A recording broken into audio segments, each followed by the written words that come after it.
And we're live.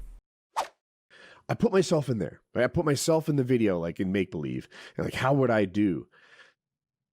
Not well. Not well. If a cop says I'm doing something suspicious and then I have to show my ID, I'm like, oh shit, am I wrong? Am I wrong? Is it suspicious to walk through a neighborhood with one pant leg rolled up when we all know that's a sign that a drug dealer is available for business in 1994, which is a thing?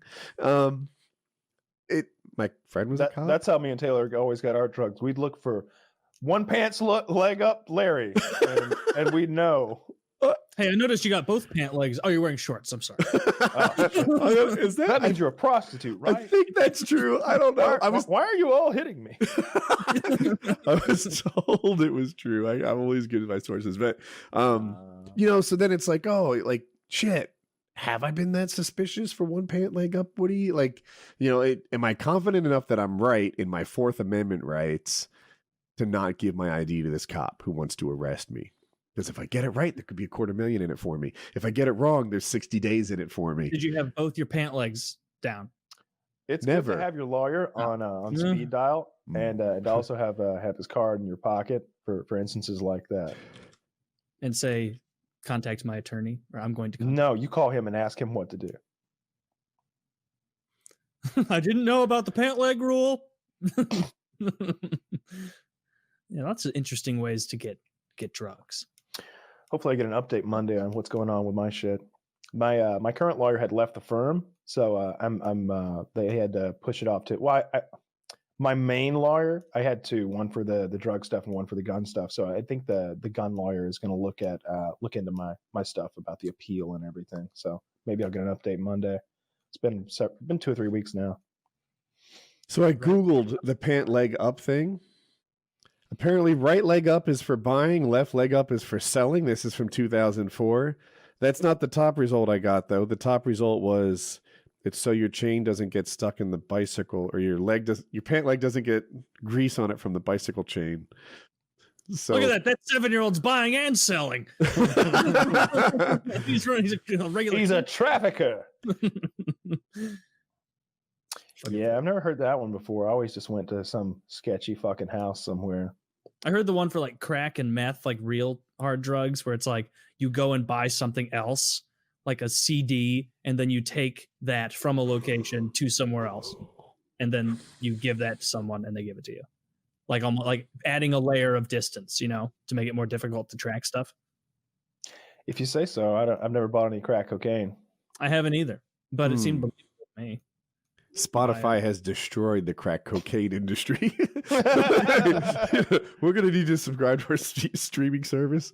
And then if so, get crack. Yeah, I'm trying to think who it was who had that gross bong, because it was comical. I was talking... Was it a YouTube guy? No. This is a drug dealer. Oh. I'm trying to think which one. I just... Were you not able to be supplied by just one, Kyle? No, I've had a bunch over the years. Yeah, they either get busted or like the relation, like maybe like one drug dealer was like a friend of my girlfriend, right? Like so she was kind of tied into my girlfriend and her friend group. So when we're no longer together, I can't really get back with him. Like next time I change phones, I don't have his number anymore, and he's like 2 hours away anyway. So like he's not convenient. So I got to find a new one. Stopping there. So if you break up with your girl, he'll stop. Kind of lose the drug dealer too. Oh, that. What a terrible. I feel like you wouldn't lose your auto mechanic. He's being unprofessional. You might. That's how Curb Your Enthusiasm is when Larry like divorces his wife. Like everybody takes sides and everybody's taking her side. Like he's losing like fucking accountants and restaurants and coffee guys. Like they're all choosing her. Yeah, the one guy, he was the same guy who had like that string of bad luck where like he lost a finger, a piece of shrapnel went into his chest, and he got all the tendons cut and one of his wrists so that his hand no longer worked, like in the course of 3 months trying to support his family. And that is why he turned to selling marijuana. Good guy. Like he's telling me this story all bandaged up. He's like, so I'm hoping that I can just have these plants here and that'll take care of everything. I can't get hurt here, Few months later, we find out his wife's been cheating on him. He spirals into depression, loses everything, loses his house, loses his truck. Poor guy. I wonder where that guy is. Hopefully doing great. Hopefully doing great with his crippled hands. Oh, And then the other drug dealer, he got busted. he's selling hard stuff. The problem was he was selling hard. Like, look, I've never wanted anything but marijuana, but this guy wanted to be like some sort of a drug. Do it. Like he wanted everything. He wanted to be like he had like marijuana and like LSD and a few other things like pills, I think. And he wanted to carry a gun with him while he did it. And I just remember telling him, like, dude, if somebody wants to rob you, just give them your shit. But having that gun mixed with these drugs is a no-no. You can't have a gun on you and drugs on you. Like, you can't do that. And I was like, also, you're carrying your drugs in a tackle box. That to me just screams dealer. Like, if you just had like a baggie in your pocket, I'd think user. But you've got a tackle box with everything split up and organized. Like, there's a drawer for each different thing and everything's split up. You've got scales in there and a pistol. That's no good. Sure enough, like, he's gone. They took him away. You're right about all that. Like, I don't know. Unless he's on a wharf or pier or something, that tackle box really looks out of place. People don't carry tackle boxes around. Yeah, in the South, you might. It's not even that it's conspicuous. It's that once they do find it, it's what it says about his level of crime.